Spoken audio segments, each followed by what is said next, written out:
conscrits?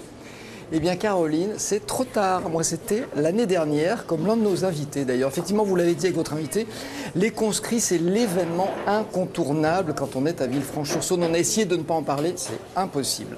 Alors c'est un vrai événement, une vraie tradition ici. Ça se passe le dernier dimanche de janvier. Chaque année, on va voir de quoi il s'agit avec nos invités. Alors on a tout d'abord Claude Sonnery qui est le président de l'Interclasse, c'est l'association qui organise les conscrits. On a avec nous Fabien Baudu qui avait 20 ans l'an dernier, comme moi.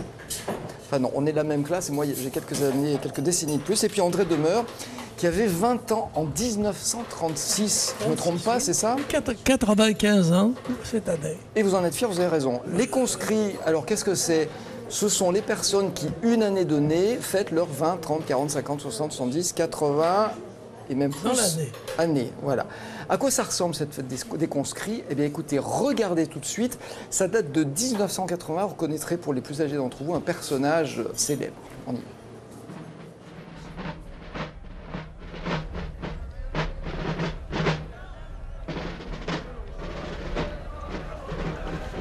Si vous trouvez le conscrit de 90 ans dans cette mêlée de joyeux phallocrates, vous aurez de la chance et pourtant il existe. Avec l'année 1980, on a retrouvé les conscrits de 20 à 90 ans en passant par tous les zéros possibles, mais des zéros millésimés au Beaujolais.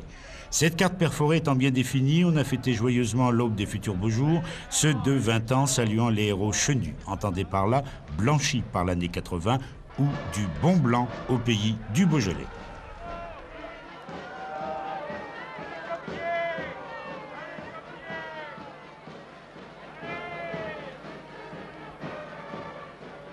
Au bout de la vague des conscrits, Jean Nohain, qui soufflera bientôt 80 chandelles, le héros bisouillé parmi 14 vétérans de son âge. Mais son plus joli souffle, il l'a réservé à Dominique Pelletier, journaliste à FR3. Je connais Villefranche par cœur. Vous savez, je suis un grand ami de Maurice Baquet, qui est de Villefranche. Alors il m'avait dit il faut aller absolument à la fête, pour tes 80 ans, la fête des zéros. Alors, me voici. La vague, ça ne vous fait pas trop voir 36 chandelles, là, cette vague? Pas du tout. Une vague charmante, extraordinaire.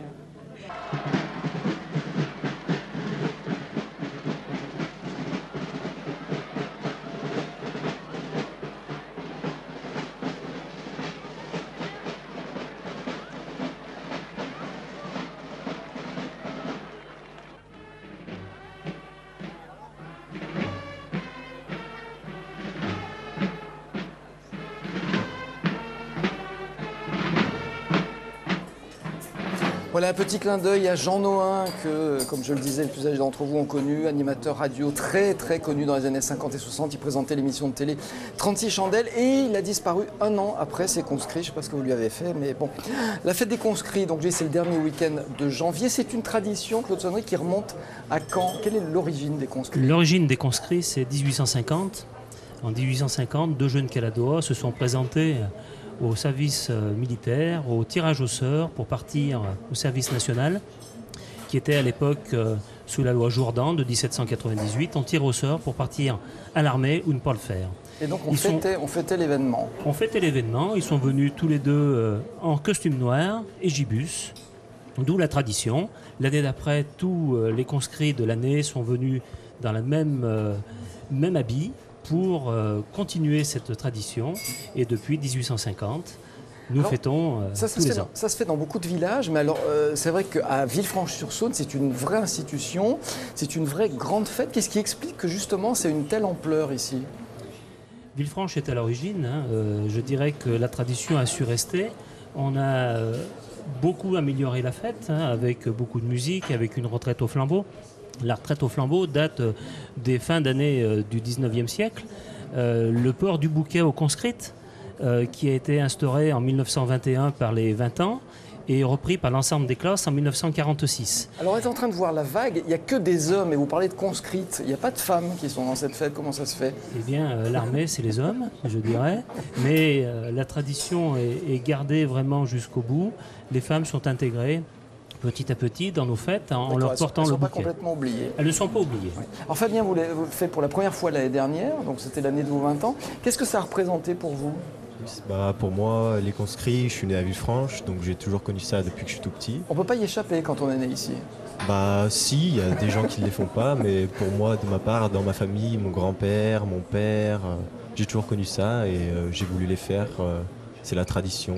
Et alors c'était bien, vous n'avez pas été déçu? Non, pas déçu du tout. Pour moi, c'était un honneur de défiler devant toute ma ville, voilà, avec tous Donc mes amis. Vous allez faire les prochains? Oui, mes 30 ans, sûr. Alors, André, je l'ai dit tout à l'heure, donc vous avez plus de 90 ans. Vous avez fêté tous les conscrits. J'ai fait tous les conscrits.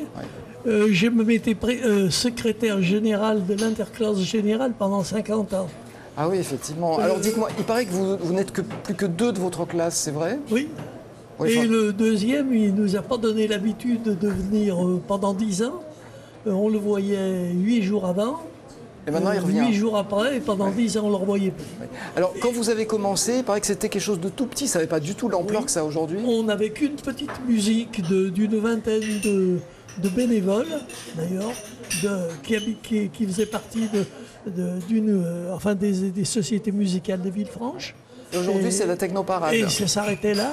Ça s'arrêtait là. Ouais. Et on faisait à midi. Et à cette époque-là, les 20 ans, on commençait d'emmener les 80 ans à leur restaurant. Après, on partait à l'autre extrémité de la ville où emmener les 70. Ensuite, on emmenait les 60, les 50. D'accord, il y a une solidarité et une proximité entre personnes de chaque classe, mais aussi c'est intergénérationnel, comme on dit aujourd'hui, c'est ça? Bien sûr. Alors, il paraît que les conscrits qui habitent à l'étranger reviennent exprès, c'est vrai ça? Oui, tout à fait.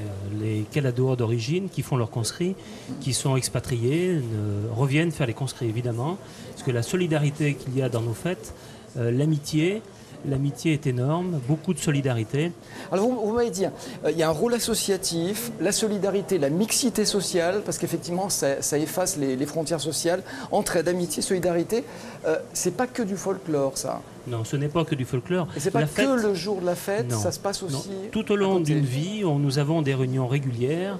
Tous les mois, nous avons des réunions. On organise un tas de choses pour récolter de l'argent, pour pouvoir faire les conscrits 10 ans plus tard, mais également la fête, ce que beaucoup de gens ne savent pas, c'est que le moment le plus émouvant est souvent le vendredi après-midi et le samedi matin, moment où les conscrits emportent le bouquet, la cocarde et des friandises à nos concitoyens handicapés, ou dans les maisons de retraite, ou malades.